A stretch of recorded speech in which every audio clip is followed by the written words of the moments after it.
Ilikuwa wababa mje kwa wingi, wamama mje kwa wingi, walio na ndoa, wanaotaka ndoa, wale wanaomba kuolewa, wale ambao ni wajane, walifiwa, hao watu wote tukuje leo. Na tutasema watoto watoke katikati yetu, sababu saa hii shetani haoni mtoto. Shetani anaona mtoto kuwa mtu ambaye anaweza kumfanyia vituko vyovyote tu vile. Kwa hivyo hata mtoto akisikia ni sawa, maana hata saa nyingine mzazi akitaka kwenda kando, utaona mtoto anaongelea kwa umbali na inasaidia. Watu ndio sehemu kubwa ya umuhimu ambao Mungu aliumba kwa dunia, na alipomaliza ilimpendeza. Na yule mtu ni nani? Ni wewe na mimi na wale wengine. Na mambo haya yamehitaji uyajue, sababu nabii yako mahali pale kwa kusikiliza. Watu wanasema, lakini Mungu anasema nini? Watu watasema, lakini Mungu anasema nini? Kwa hivyo yale Mungu anasema lazima yambatane pia na neno lake. Na pia anaposema pia angalia kwa neno lake na uone yanaandamana. Ikiwachana, nenda nyuma polepole na ujiulize maswali.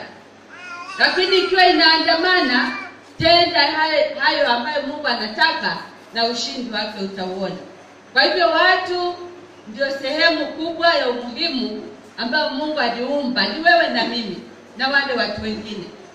Akaumba mume na akamuumbia mume huyu mke. Haya maneno yanatoka kwa kurekebisha mahali, kwa kusaidia mtu mahali. Sababu tunafika mahali tunaweza kupungukiwa kama watu na tunajipata tumeenda kando ama tumeenda sawa, tunashukuru Mungu. Kwa hivyo Mungu akaumba mume, akamuumbia mke. Kwa hivyo aliumba mume na mke, akawaweka wakae kwa shamba mzuri ya Edeni. Hawa wawili, mke na mume, ilimpendeza Mungu sana.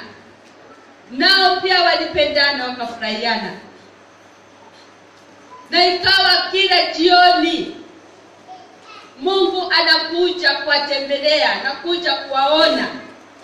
Nao wanafurahia kumuona na wanamwambia mambo yao ya siku vile ilivyokuwa.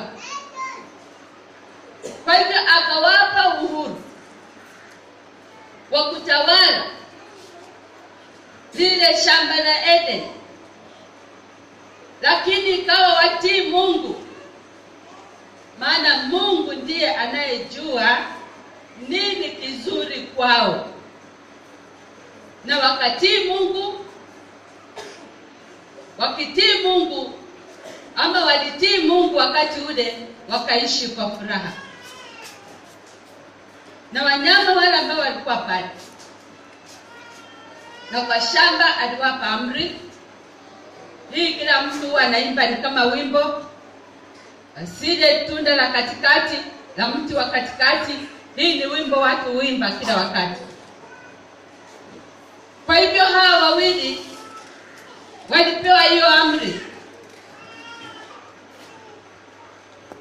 Na vile walipewa hiyo amri, naye shetani alikuwa karibu tu.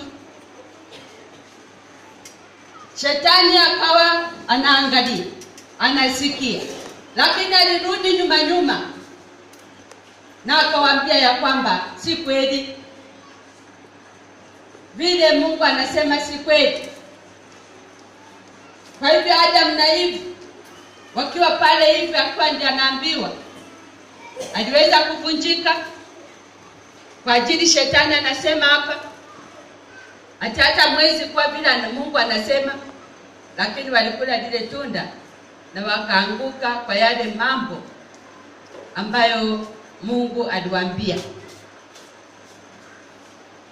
Kwa hivyo tuko kwa mambo ya ndoa. Angalia ndoa yako, uiweke kwa nafasi ya Adam na Eve. Mume awe ndiye Adam, mke awe ndiye Eve. Mungu alikuumba na akakuumbia huyo mke uliye naye ambaye ulioa. Je, kuna shetani ambaye anatamani hiyo ndoa? Kuna shetani ambaye amekaa vile alienda kwa Adam na Eve? Wewe ukiangalia yako, usiangalia mwingine, sababu wewe uishi huko. Shetani anatamani hiyo ndoa yako kuingilia ili haribike, ikawanyike, iwe ya kutokuelewana, isiwe na upendo, isiwe na amani, vita ikweko saa yote, na majaribio ya kuleta uharibifu. Angalia ndoa yako, sababu ni kwa ajili ya mambo haya. Mungu hajafurahia, na yale ambayo Mungu anaenda kutenda inaenda kwa mabaya. Nuhu alipokuwa akiongea, wakucheka walicheka, wakiongea wakaongea, wakusema watapanda kwa miti, wakusema watapanda kwa manyumba juu, walipokuwa wengine wakasema kwa milima, lakini hiyo yote iliangamia. Kwa hivyo nini kilichotokea wakati Adam na Eve walikula tunda hilo kinyume na matakwa ya Mungu, sababu alikuwa amewakataza? Baada ya kula, aibu iliwapata.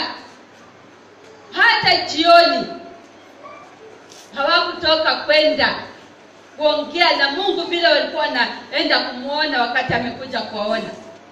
Badala yake walijificha, wakajiona wakiwa bure uchi, wakajaribu kujifunika na matawi na mengine na mengine. Kwa hivyo shetani ameingiza hii kiburi ndani ya ndoa sasa. Si ndoa ya Kenya, si ndoa yako pekee, ni ndoa kwa ulimwengu wote. Tunaongelea habari ya ulimwengu, atuongea habari yako wewe peke yako, ama hapa Kenya, ama hapa kanisani. Ni ulimwengu wote. Ndoa, kitu kinaitwa ndoa. Mungu anaelekeza ndoa vile inahitajika iwe, lakini shetani anabadilisha ya Mungu. Anaambia watu ya kwamba sio hivyo, hata hivi ukifanya hivi na hivi ni sawa tu. Mungu hata kasirika. Lakini Mungu anaposema, yeye anasema akimaliza harudi nyuma tena kwenda kupangua yale maneno ambayo amesema. Kwa hivyo, lakini Mungu hakufurahia tendo la Adam na Eve. Hivyo hapo wawacha wakae mahali pale Eden. Aliweza kuwafukuza, akawaambia nendeni, sababu hamkutii yale nilisema. Mwende ulimwenguni na mjitafutie. Aliwaambia mambo ya kujitafutia. Hata akawaambia mke yale ya kufanya. Kaambia yule aliyewadanganya yake, na akawaambia na mwishoe mkufe. Adam na Eve walitoka kwa shamba la Eden kwa uchungu wakienda, lakini makosa ilikuwa yao, makosa ilikuwa ya Mungu. Maana Mungu alisema nao wakapuuza, wakamsikiza yule mdanganyifu mwovu. Kwa hivyo Mungu amekupangia wewe mazuri. Wewe hata mpaka kwa ndoa yako Mungu amekupangia mazuri. Lakini unataka kufanyia Mungu, ama unafanyia Mungu kiburi? Na unataka kutoka mbele za Mungu ambaye anakuongoza kwa ajili ya kiburi, vile Adam na Eve walifanya wakafukuzwa. Wewe utakaa tu, lakini hiyo ndoa yako Yaani ukikataa tu kumtii Mungu, mwongozo wa Mungu unatoka kwa ndoa yako. Mnafuata, utapata kwamba mtaanza kufuata ya shetani ya uongo, na Mungu atakaa tu kando tu. Na mtaona yale ambayo mtayaona. Mungu hana makosa. Mungu akisema umalize. Lakini wewe ambaye unasikia, wewe ndio unabadilisha sababu umesikia sauti ya shetani. Hiyo ndoa yako, uwepo wa Mungu kama hautapatikana mahali pale, kama Mungu hatatawala hapo, shetani ndiye atakayetawala, na kila aina ya vituko itaonekana. Kila aina ya vitisho itaonekana.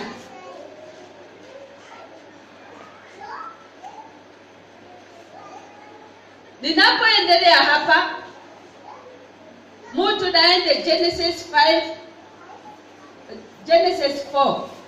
verse 4, mstari wa 5, 6 na 7.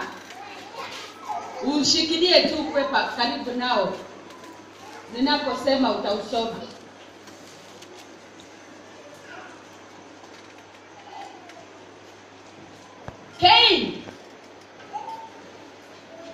Cain akiwa kijana mkubwa wa Adam na Eve, aliambiwa vile wewe unaambiwa, dhambi inakutamani. Akaulizwa kwa nini unakasirika? Kama ungefanya jambo mzuri, hautakasirika. Kwa hivyo dhambi inataka kukuongoza. Na akaambiwa lakini lazima ushinde. Cain aliambiwa lazima ushinde. Kwa hivyo alipewa nafasi ya kushinda. Mungu hawezi akakuacha bure wakati jaribio linakuja. Lazima ushinde. Jiangalie wewe sasa. Majaribio ambayo yanakujia, una nafasi ya kushinda yale majaribio. Una uwezo wa kutoka na ushindi kwa yale majaribio. Mungu anakupa huo ushindi sababu anakuonya mapema. Mambo ndio haya, lakini utatoka na ushindi.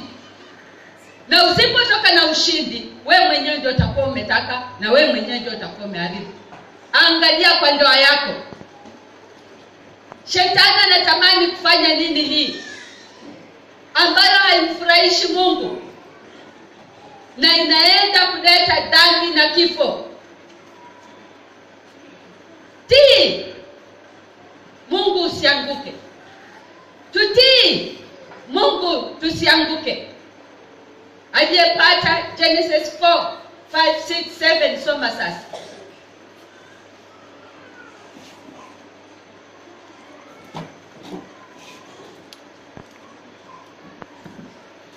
Nitasoma kwa lugha ya Kimombo.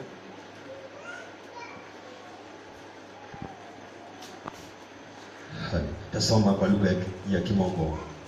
Genesis chapter number 4 verse 5, 6 to 7. The Bible says, "But on Cain and his offering he did not look with favor. So Cain was very angry, and his face was downcast. Then the Lord said to Cain, 'Why are you angry? Why is your face downcast? If you do what is right, will you not be accepted? But if you do not do what is right, sin is crouching at your door. It desires to have you, but you must master it.'"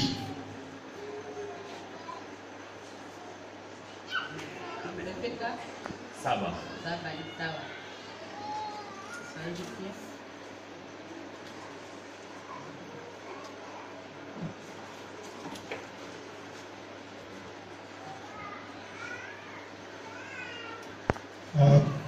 kuanzia mstari wa 5.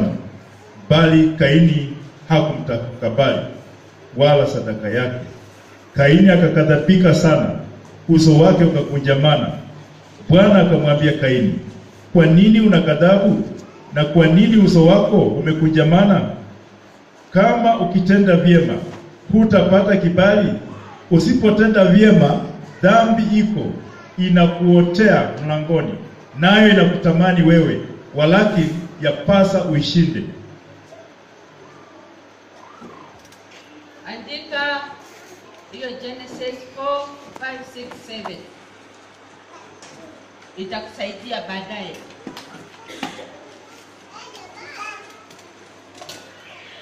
Mungu alipoamua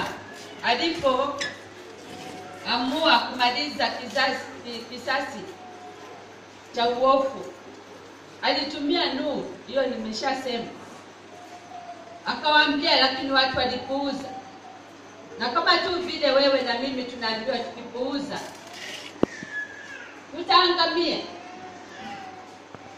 Je, wewe tukirudi kwa mambo ya Kaini,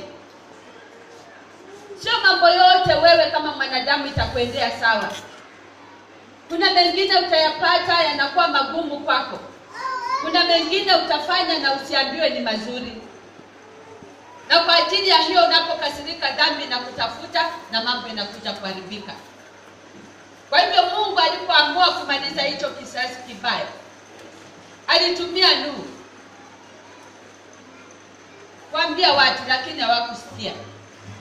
Je, wewe ni mambo gani Mungu anakuambia usifanye na shetani anakuambia wewe fanya tu? Maana hiyo ni uongo, hakuna shida utapata. Wewe endelea tu mbele.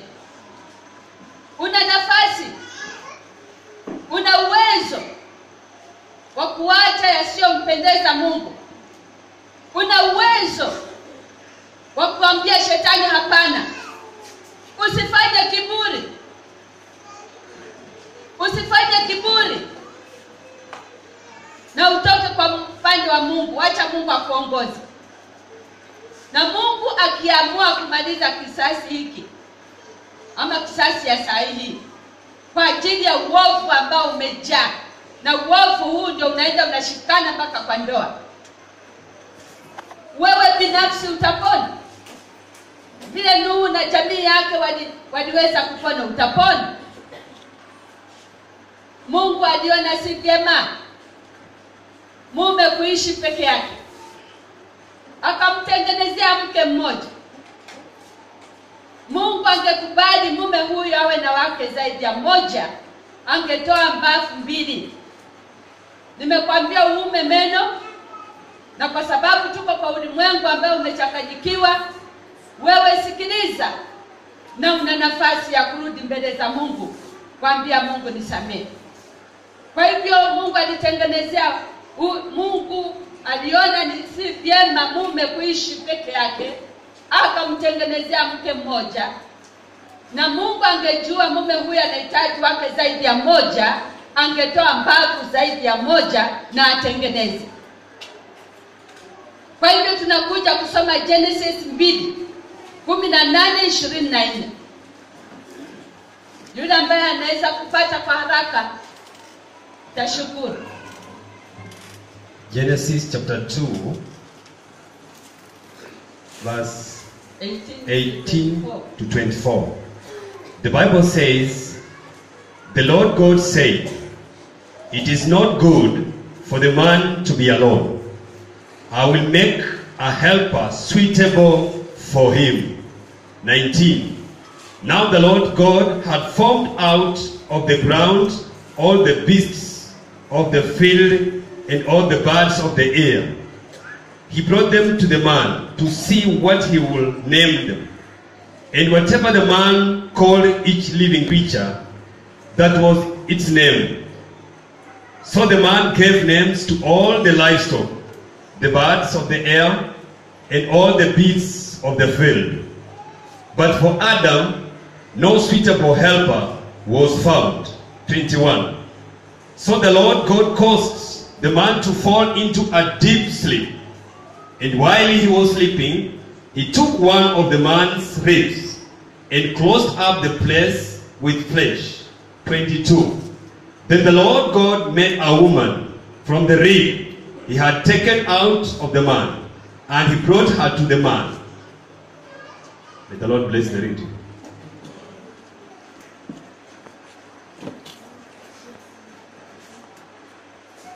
Bwana, kuanzia mstari wa 18. Bwana Mungu akasema, si vema huyo mtu awe peke yake, nitamfanyia msaidizi wa kufanana naye.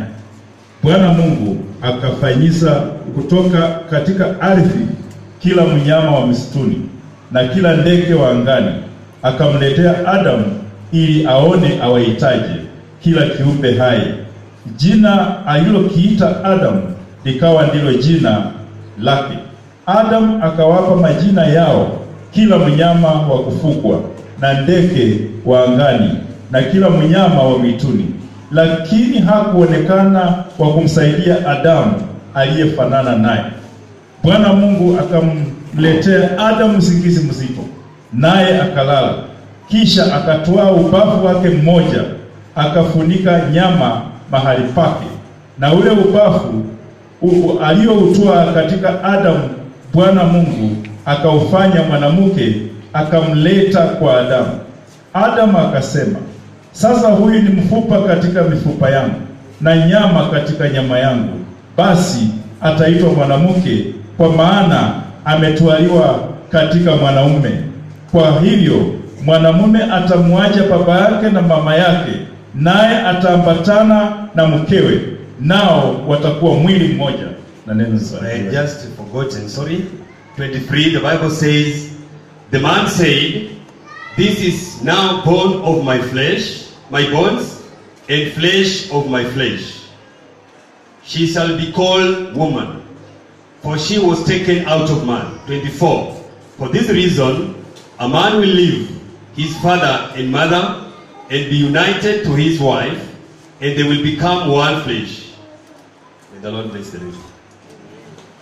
Mpango wa Mungu kwa ndoa ni mume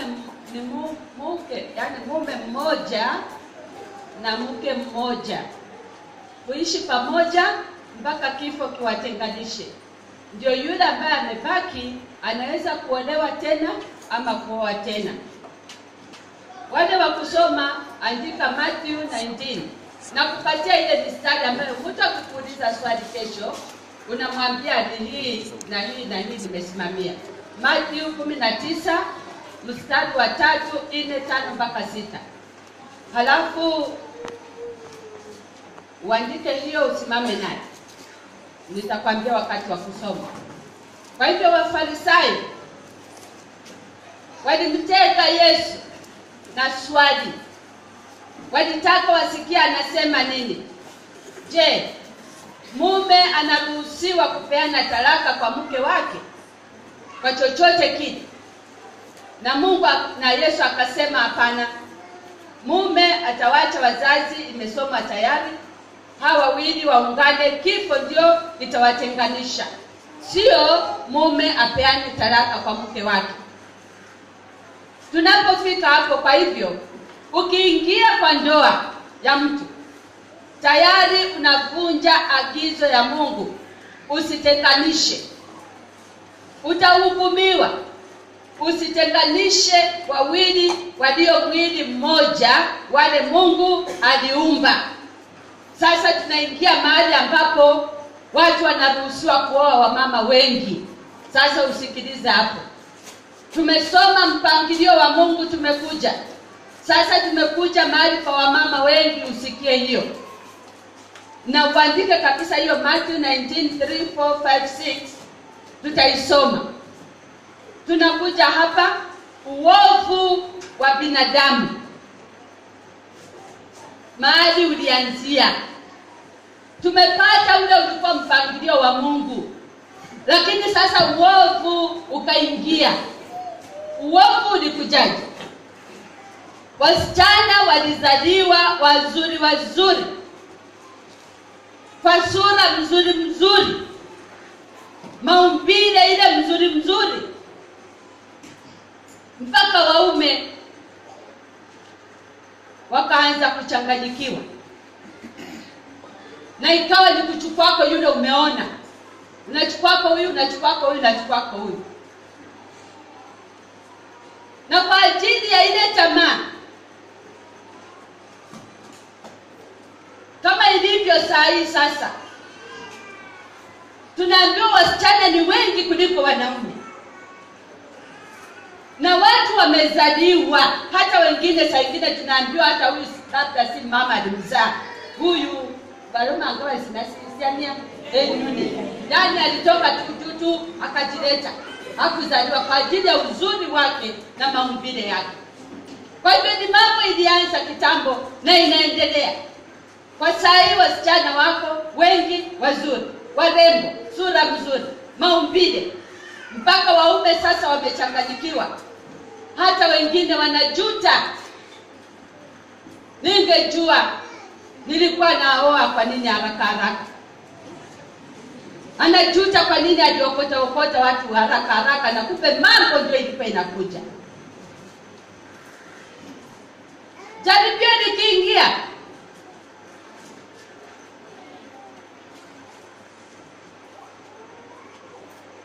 usipokuwa na nguvu za Mungu utaingia hapo. Na kwa sababu sasa watu wako ni wengi,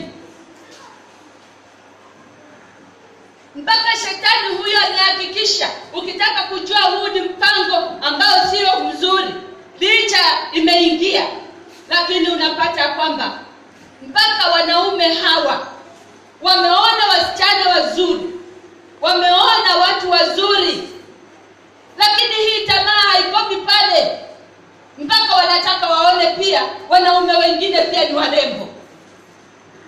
Wanapitisha macho mpaka sasa, hata na kwa watoto, hata wadogo, hata na makondoo, mbuzi na kadhalika, na uchafu kama huo. Mungu akajuta, na huu uovu akaamua kuangamiza hicho kisasi pamoja hata na wanyama wote. Noa peke yake ndiye alikuwa mwaminifu. Watu wanang'ang'ania wanawake, Noa yeye anaendelea kumtii tu Mungu, anaendelea kutii tu maagizo ya Mungu. Wanaume wanapojimwaga kwa mama huo vituko, Noa yeye alikuwa anatulia tu kwa Mungu. Usherati ni chukizo kwa Mungu, na anayetenda haya atahukumiwa. Andika Warumi 20, Warumi 1:20 mpaka 27. Na jaribu tusiende kuyasoma sana, sababu mnayaandika, tutakaa chini tukiyachambua pole pole.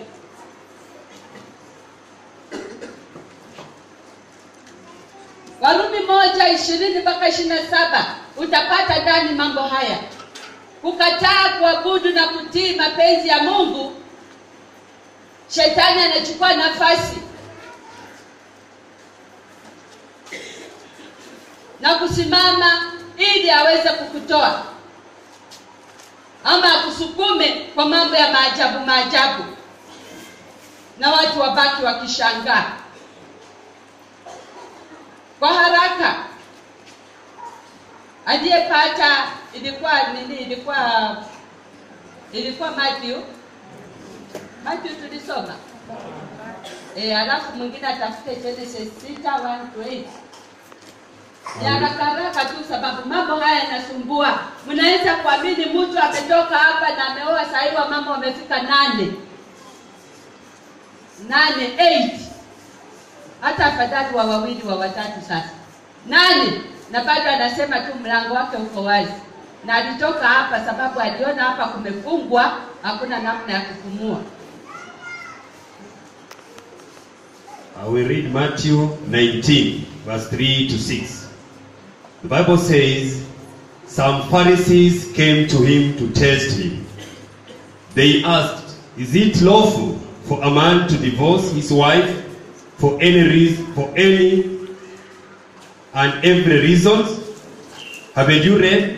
He replied, "that at the beginning the Creator made them male and female, and said, for this reason a man will leave his father and mother and be united to his wife, and the two will become one flesh."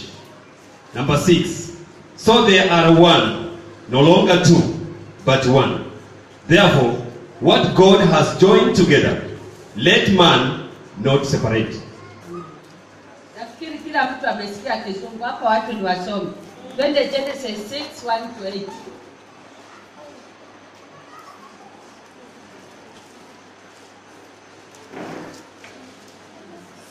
Genesis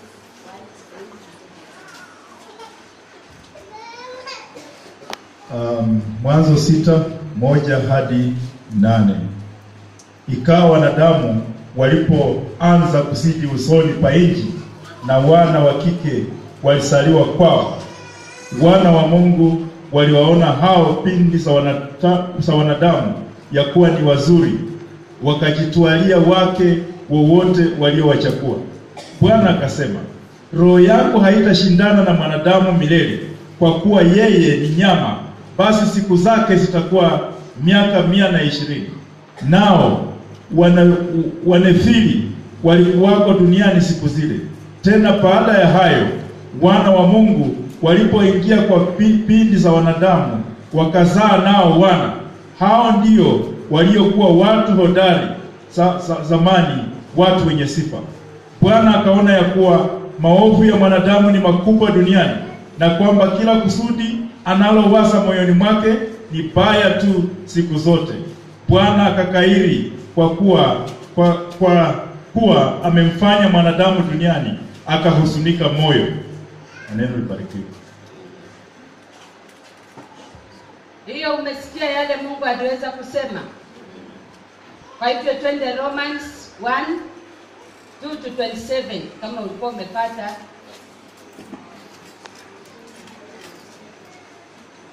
Nilikuwa nimeongelea juu yake. Haya, tuendelee kama bado unaangalia. Alafu andika chini tena Genesis 25 mstari wa 5 na 6. Genesis 25 mstari wa 5. Kwa hivyo hapa inasema, ama vile tutakavyosoma hapa kwa hii mstari, utapata kwamba kwa wale ambao waliweza kujiingiza tayari na wakaoa mke zaidi ya mmoja, hiyo ni kabla ya kuokoka. Usilazimishe jamii yako ya wamama hawa kuwarundika pamoja na kuweka pamoja na watoto wote. Sasa inakuwa tu ni ile msukumano ya hapa, watu wanatokanga tu huku wakisukumana wakianguka huku na huku. Usilazimishe. Wewe kwa sababu ulijiingiza na haukujua, huko umeokoka, kama utasaidia. Maana unapoambia Mungu nisamehe, sikujua yale nilitenda, Mungu anakusamehe sababu hukujua. Kwa hivyo unapata kwamba mke huyu mweke mali kando, na huyu mweke mali kando, na kama na wengine waweke mali kando, ili hawa watu wenyewe wakipendana, wacha watembeleane, wacha wasaidiane kulingana na vile wanapendana. Lakini usilazimishe pale katikati wewe mume ya kwamba utaongoza kwa lazima. Kwa hivyo ni makumi na mateke na kusukumana na watoto kutaabika mahali pale. Hapana. Tukija hapo utapata kwamba usilazimishe. Abraham aligawia Isaac mali yake yote, mtoto wake wa kwanza, lakini alipeana zawadi pia kwa watoto wa wale wa mama wengine aliozaa nao. Na kile Abraham alifanya, aliwapeleka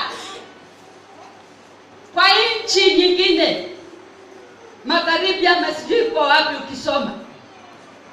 Mbali mashariki, mbali na Isaac. Kwa hivyo ikawa mpango wa Mungu, sababu ulikuwa na Isaac, uendelee hapa. Na wale wengine hawakuachwa, walipewa zawadi, walilindwa na wakakaa vile walihitajika wakae. Lakini hakukuwa na mzozo wa watu wawili kuja kugongana vichwa sababu wanapigania Bwana. Tunaelewana hapo? Huyo ni yule walifanya kabla ya wokovu. Lakini mnaona madhara yake mtu anapofanya hivyo. Hata wale waliooa Hawa pia walipitia kwa mambo, na iliwabidi wafanye yale ambayo yalihitajika ili wakomeshe ule uharibifu ambao ungetokea. Wacha tusome Genesis 21 mstari wa 8 mpaka 13. Wakiswahili akipata ni sawa, wakizungu akipata ni sawa. Mmoja anasoma na tunaendelea. Na kama mlipata Genesis 25 5-6, kama mlipata, mmoja asome hiyo, mwingine asome hiyo ya 21:8-13. Genesis 21:8-13. The Bible says, the child grew and was weaned. And on the day Isaac was weaned, Abraham held a great feast. But Sarah saw that the son whom Hagar, the Egyptian, had born to Abraham was mocking, and said to Abraham, get rid of that slave woman and her son, for that slave woman's son will never share in the inheritance with my son Isaac. That is to 10. Then number 11. The matter distressed Abraham greatly, because it concerned his son. 12. But God said to him, do not be so distressed about the boy and your maid servant. Listen to whatever Sarah tells you, because it is through Isaac that your offspring will be reckoned. 13. I will make the son of the maid servant into a nation also, because he is your offspring. The Lord bless the one. Kwa hivyo kabla nipeane, Ishmael alikuwa mtoto wa Abraham. Hivyo Abraham hakumwacha tu hivyo. Mungu alimuongoza na wakamuongoza na mama yake. Wakakaa mahali ambapo walibarikiwa. Hicho kizazi kiko mpaka saa hii. Kwa hivyo tunapata ya kwamba usifinye watu pamoja kwa nguvu na mafimbo na mateki na mangumi. Hapana. Lakini ikiwa ulifanya kabla ya kuokoka, na kama umeokoka, nafikiri wewe ndio haya mambo yanajipima kwako vizuri. Mwanzo 25:5-6. Ibrahim akampa Isaka yote aliyokuwa nayo, lakini wana wa masuria aliyokuwa nao Ibrahim akawapa zawadi, naye akawaondoa katika mahali alipokaa Isaka mwanawe, wakati wa uhai wake, waende pande za mashariki mpaka nchi ya Kedemu. Na neno libarikiwe. Amen.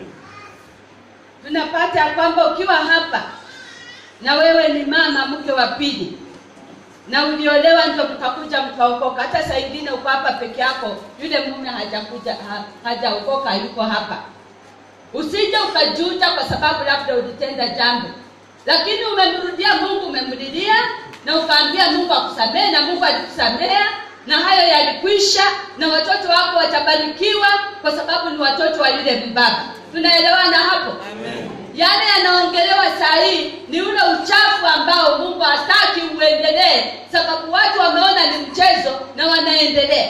Kwa hivyo aliyetubu na akawachana nayo ako sawa, lakini anayesikia ukweli na anatenda, huyo ndiye ana shida. Sasa tuandike Wafalme wa kwanza 11, 1, 2, 3, 4. Haya mambo unasaidiwa kwa sababu watu wamechanganyikiwa na watu wameshindwa jinsi wanaweza kusimama, na watu wanaamuka na neno lolote tu na wanaendelea. Lakini Mungu atataka tufuate tu andiko lake, sio mambo mengine. Kwa hivyo 1 Kings 11:1-3-4, na utapata mambo haya. Solomoni alipenda wanawake sana, sababu tunaambiwa Solomoni alioa wamama wengi sana.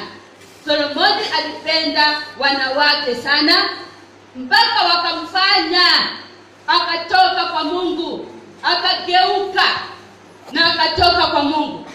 Hivyo Solomoni alimwasi Mungu kwa kupenda wanawake wengi, na wakamtoa kwa Mungu, wakamuingiza kwa miungu yao, akaanza kuabudu ile miungu hiyo. Ukiwa na wake zaidi ya mmoja ni mfutano kweli kweli.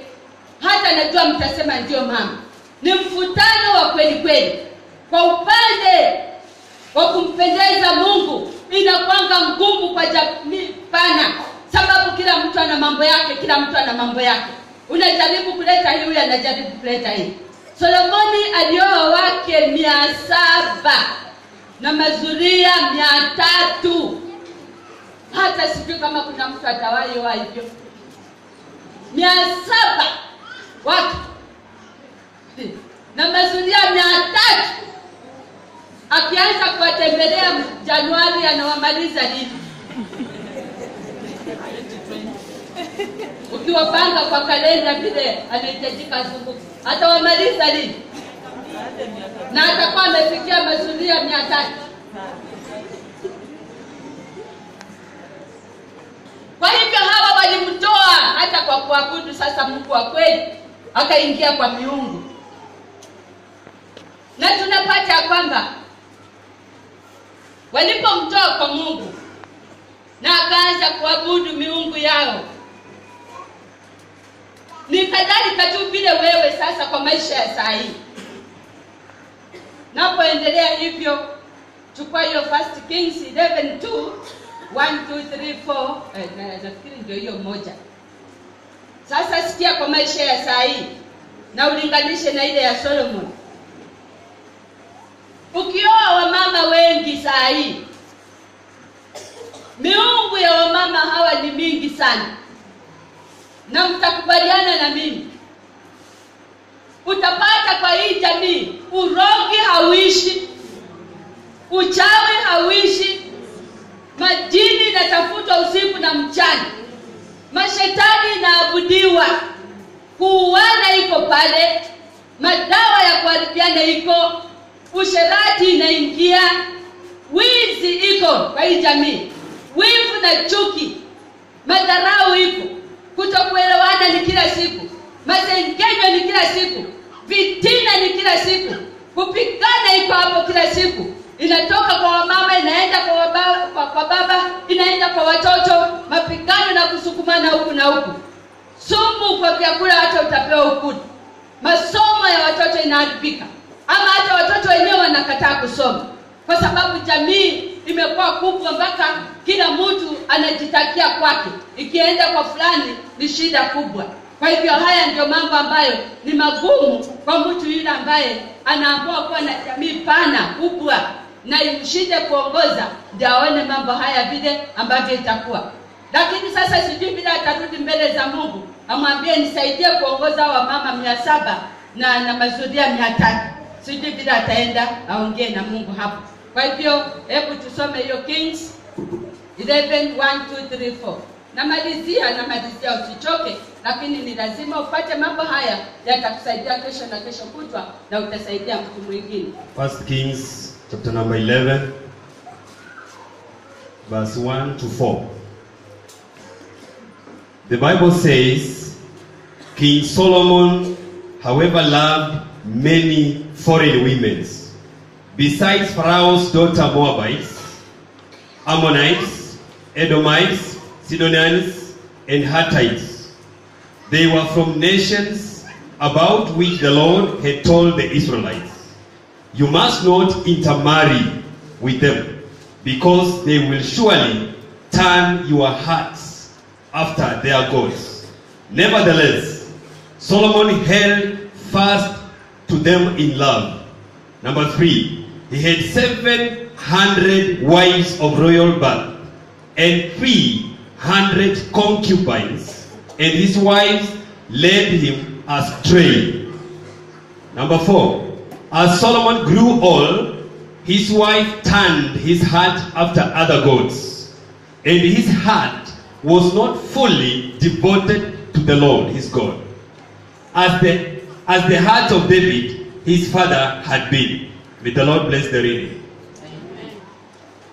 Kwa hivyo wale wako na wamama wengi, nafikiri mmesikia haya na mmeweka ndani mkono, ni kweli. Ni mambo ngumu kabisa kabisa. Watu wanasukumana kweli kweli, hakuna amani, hakuna furaha na upendo. Na tukija hapa, hii hatutasoma lakini andika tu chini. Ni Samueli 12, 13, 14. Mtoto wa usinifu alikufa. Mungu alikubali akufe kwa sababu ilikuwa ni uchafu, alitoka. Mtoto wa usinifu alikufa. Ukisoma hapo utayapata zaidi. Kwa hivyo yote mambo ambayo unafanyia kwa usinifu itaharibika. Mungu hatakubali iendelee kwa sababu ni uchafu. Itaharibika. Mtoto wa usinifu alikufa. Ndio walipolilia Mungu kabisa, Mungu akawahurumia, ndio uzao wa baraka ukaanza kuonekana. Kwa hivyo vya usinifu vitaharibika vyote. Tunakuja hiyo Samueli, first Samueli, hiyo ilikuwa second Samueli. Hii ni first Samueli 4:8. Mateso kwa jamii wake wakiwa zaidi ya mmoja iko. Utasoma hapo utapata. Tunakuja Luka 4:1-13. Haya huwa tunayasoma kila siku. Vile Yesu alijaribiwa. Lakini Yesu alikuwa anaambia tu Ibilisi ya kwamba imeandikwa. Ibilisi anajaribu kumzungusha kwa neno. Yesu anasema imeandikwa. Hii imeandikwa, tukisoma tutayapata. Lakini kwa ajili ya kuokoa wakati hatutasoma ni mengi. Lakini wewe utakapokaa chini utayasoma. Lakini Yesu akamjibu. Alimwambia kila wakati ya kwamba imeandikwa, imeandikwa, imeandikwa. Ibilisi alipokwisha mjaribu na kila njia akamwacha. Kwa hivyo unapojaribiwa shikamani. Kaa ngumu na ukae na neno. Imeandikwa, imeandikwa, imeandikwa. Mpaka mwisho shetani anawachana na wewe na wewe unatoka na ushindi. Yesu alishinda. Na ndoa ziko kwa majaribio vile Yesu alijaribiwa. Ndoa zote yani dunia yote, si hapa Kenya, ziko kwa majaribio sahi. Watu wanateseka. Kutoka mwanzo vile mpango wa Mungu ulivyokuwa, na ukaja sasa watu wamebadilika, wameingiza mengine, mambo imekuwa ni magumu. Andika Genesis 2:18-24, hiyo hatutasoma. Na Mathayo pia tumesoma pale 4-6. Kwa hivyo andika pia Genesis 7-2. Naenda nikikatakata. Hayo ndio yale ambayo Yesu asema si vyema mtu kukaa peke yake. Halafu tukikuja Timotheo wa kwanza pale, tukianzia mstari wa 5, tunakutana na wajane pale. Wajane walio wachanga. Usikae peke yako kama huwezi kukaa peke yako. Maana unaruhusiwa, sababu mume wako aliondoka ama mke wako aliondoka. Unaruhusiwa ni kuomba na Mungu afungue njia ili uweze kupata mwenzako yule Mungu alikupangia, sababu alijua yule atakapoenda kuna mipango mingine ambayo atakupangia. Hata unaweza kufanya harusi mara 2, haina shida, sababu ile ya kwanza ilivunjika, iliondoka. Ukitaka soma hiyo mistari utaona mambo yale pale. Kwa hivyo wewe mama ambaye ungali mchanga na wewe ni mjane, usijitupe kwa watu, usizunguke na watu kwa usherati, kwa vituko, sababu una mume. La, unaruhusiwa. Ulirudi ukawa kama msichana tena, kwa hivyo unaruhusiwa. Hata kama ni mume unaruhusiwa kuoa tena. Kwa hivyo wote waliofiwa na bado wana umri ya kuoa na kuolewa, Mungu asaidie na ushindi uonekane. Utayapata kwa Colossians 7:39. Wakolosai wa kwanza mstari 7 mstari wa 39 utayapata pale. Kwa hivyo walifika mahali hawa watu wa kale wakaona mashida iliyopatikana kwa kuoa wamama wengi. Wakaona ilikuwa ni mashida mbaya. Wakaona kumbe mpango wa Mungu wa mume mmoja mke mmoja ulikuwa ni vizuri. Hiyo utaendelea kusoma hiyo First Kings, utasoma, utaendelea kusoma, tayari ushaiandika. Kwa hivyo tumekuja kupata kwamba kuoa zaidi ya mke mmoja, unaweza kuoa kwa sababu moyo umekutuma ufanye hivyo. Lakini ukiandamana na matakwa ya Mungu ni mke mmoja mume mmoja. Lakini ukitaka kuendelea, sababu Mungu anasema usiue, watu wanaua. Mungu anasema msiibe, watu huiba. Mungu anasema msifanye usherati, watu hufanya. Mungu anakataza, watu wanafanya.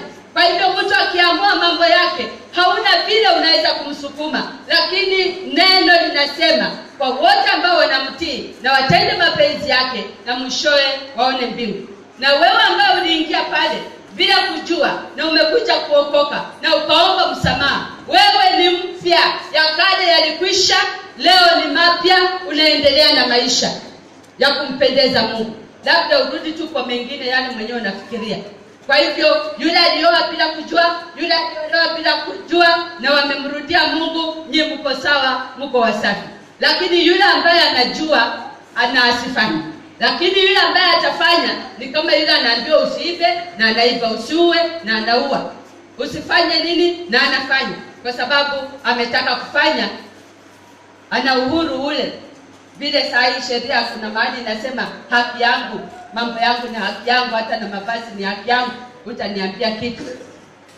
Maombi ni haya. Na maombi haya Mungu asaidie. Nimesema tuume meno. Maombi haya tutayaomba Mungu akipenda Jumapili ijayo, Mungu akipenda. Twende kwa magoti tulilie Mungu kwa ajili ndoa zinaharibika. Ndoa zinaendelea zikiharibika. Mambo inaendelea kuchanganyikiwa na Mungu anakuja kumaliza hiki kizazi. Je, wewe utaepuka, utapona kutoka kwa hii mambo? Maombi ni kwa wale ambao hawajaolewa, hamjaoa, lakini umefika nafasi ya kuoa. Maombi ni ule ubavu wako ambao Mungu alitoa kwa mume akautengeneza. Na Mungu mwenyewe akutembeze pole pole ukutane nao. Mume utembee pole pole ukutane na mahali ubavu wako uliwepo. Hiyo ndio maombi ambayo tunaomba na mshindi wa Mungu uonekane. Wale ambao maombi ni kwa wale ambao pia ndoa yao imeharibika. Mnakaa kando, hata kama ilikuwa ya pili, ilikuwa ya kwanza, ya tatu, ya nne, sababu ilifanyika wakati Mungu ameweka Mungu mbele. Maombi inahitajika sababu kwa hii ndoa pia kuna watoto. Wale ndoa yao imeharibika na mnakaa kando kando, mume anakaa huku, wewe unakaa huku, watoto wanateseka hapa katikati, hawajui wakae na nani. Watoto wanapitia tu kwa mateso na kuharibika. Wengine kutokusoma, fees wengine si hati hakuna, lakini hata wengine fees haipatikani. Wanakaa tu hivyo. Ndoa hizi Mungu azirudishe pamoja, ama Mungu apeane mwelekeo. Kwa hivyo ikiwa yako ni moja kwa hizi ambazo unasikia, maombi haya ni wewe unahitajika. Maombi mengine ni kwa wale ambao hawajatengana, wako pamoja, lakini mateso ndio hiyo inawaka tu. Uchungu, kutokuelewana, ugomvi, kupigana, mioyo mizito ya hasira, hata na kutaka kujiua, maana ugumu umezidi. Ndoa hizi zinahitaji maombi yako ikiwa